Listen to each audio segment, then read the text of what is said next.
The Guy Dawson Show is coming to you live from the World Center of Broadcast Media, and I've been speaking with Bear. He is what would you, if you could categorize your lifestyle, what would you categorize it as?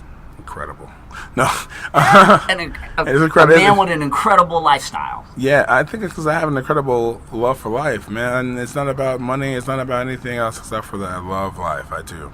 I love life without compromise, and it loves me back. And that's the only way I can really look at it. And I've chosen to reflect who I am through massage. And as I started to do massage, it just built, so it went from massage to more like healing to like body detailing. Every joint, everything. The muscles, every part of your body is special, and it all needs special attention. From the joints in your fingers to the muscles in your wrists, to the joints in your elbows, your shoulders, your knees. These things start to go because they build up sediment over time. For instance, with joints, you have developments of osteobone that get bigger. The filaments, your bone is called the actual material that your bone is called osteo, and that osteobone is mineral deposits that develop based on where you need bone at. So if it feels like your bone's going to protrude through your skin, your body will literally start to develop more bone for that area, and that bone development will impinge your ability to move. I've basically figured out how to work all that stuff out, really at its most minuscule levels, really get into those areas and break down those tissues and those joints and really open up everything and flush it out and really give it the love it needs and really care for it, not just run through it, but really care for it. I really care about your well-being, so I don't want you to hurt anymore. So when I go to work on someone, I really want you to know that it's not about money. It's about you. It's about you being better. How can I serve you? It's about taking away the pain. Yeah, all of it. People are feeling.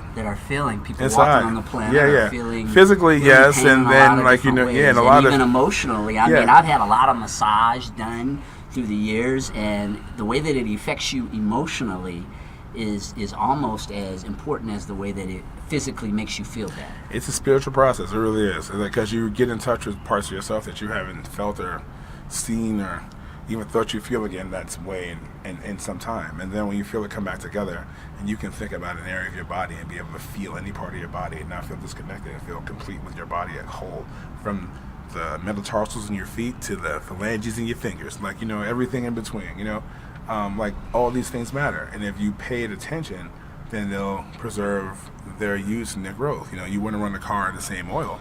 How can you run your body on the same system that it's been running on without giving any kind of relief or relieving any of the pain and tension? So I just want to get in there and get it all out.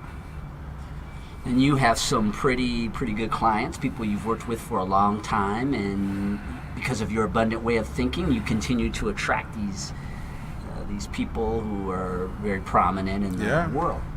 Yeah. I mean, you attract what you project. Whatever you project is what you attract. And it's the same thing with our relationships. The same thing with the people that are around us. The same thing with our lifestyles and livelihoods. Everything that we do, we become. So if you know you're more, but you think you're less, then you're going to get less because you think you're less. You can know your worth, but if you don't utilize your talent, then you just squander a skill, an ability.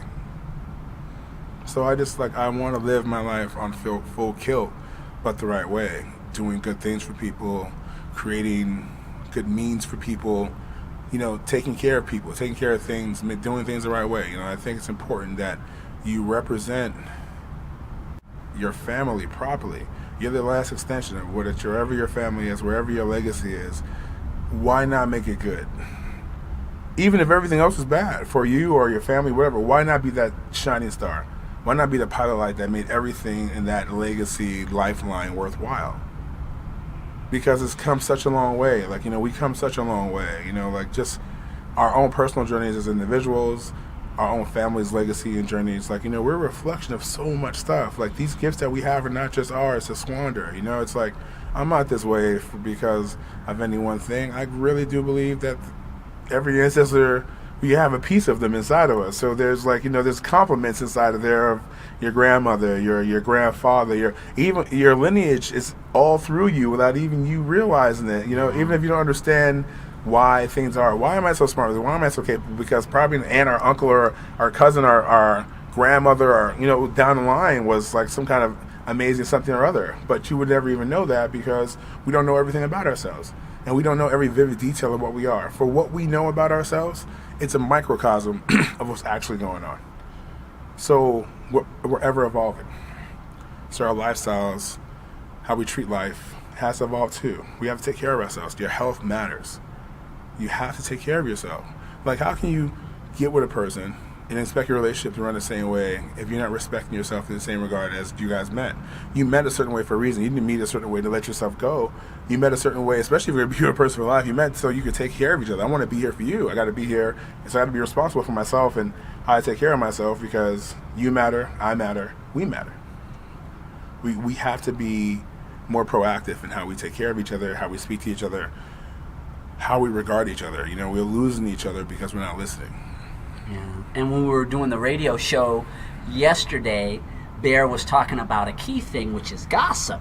Mm-hmm. And you were just touching on health a couple of minutes ago. Right. And the things that you say have so much to do with your health. Mm-hmm. Gossip is something that's a part of our society. Sometimes gossip is positive. But negative gossip is probably the majority of what we do. Absolutely. What we do. And that's the juice. That's what people say. This is such and such and such, or Kanye or Kim or so and so and so and so, or so and so from work, or so and so by the. It's the worst. It is the poison that's killing us. That when you cannot gossip without hurting yourself. Every time you gossip at all, even a little bit, even having a thought in the back of your mind, it releases cortisol in your blood, which is the stress hormone. That stress hormone, it just runs through you, and it just it's a poison. It just eats and eats and eats and eats away at everything. It eats away at your ability to be who you are. You lose yourself to it, and that's where the self-doubt and pity comes in. It also causes water retention, which causes you to gain weight and really just fall apart. Yeah, it's a really vicious understood cycle. What we talk about what other people are doing to us, but we don't realize how many things through our own actions, the things we say, and the things that we do to ourselves, how we cause our lives to not be what we want them to be. Absolutely. More importantly, we don't really. The thing is, we are responsible for others that without realizing it. Like, people are directly looking at us. Kids start to emulate you. Even adults emulate how you are and the things you do, your mannerisms, something you may do, because they take a liking to certain things. People are always evolving themselves, and they see an area where the opportunity where they can like refine something about themselves. They're going to seize the opportunity. In most cases, when guys look at each other, it's unfortunate. We don't even really look at each other. We kind of like do like an off look, and it's always like this kind of awkward hello, like kind of a head gesture, like some kind of a grunt. And when it could just be like, hey, what's up? How's it going? Like just hi. And like, you're a human being. I'm a human being. You have teeth. I have teeth. You have a mouth. I have a mouth. I see you. You see me. Hello. How are you doing? As simple as that. But we look at each other and we prejudge and we have all these thoughts about this person. And by the time we're walking past this person's a piece of shit. Think about it. We size this person up in 3 seconds. All kind of judgment. And like, yeah, it's like straight to judgment. Damn. Right? It's like, do not pass my go. French, but do yeah, not like collect seriously. $200. Right. Like, like, dang, what happened there? Like, and that is our perception, and then that's what becomes that reality. And then before we know it, we have a disliking to a person based on a type of demographic that we feel is what it is, that it's not going to be, socially acceptable in that moment for us. Whatever it may be. It doesn't have to be anything to do with, race or color. It's just really just whatever that thing is, rather than choose or judge it. Why not love it for the sake of loving it and see what happens? Yeah, this is the love edition of the Guy Dawson Show. Today I am here with Bear, and we'll be back in a few minutes with more of the show.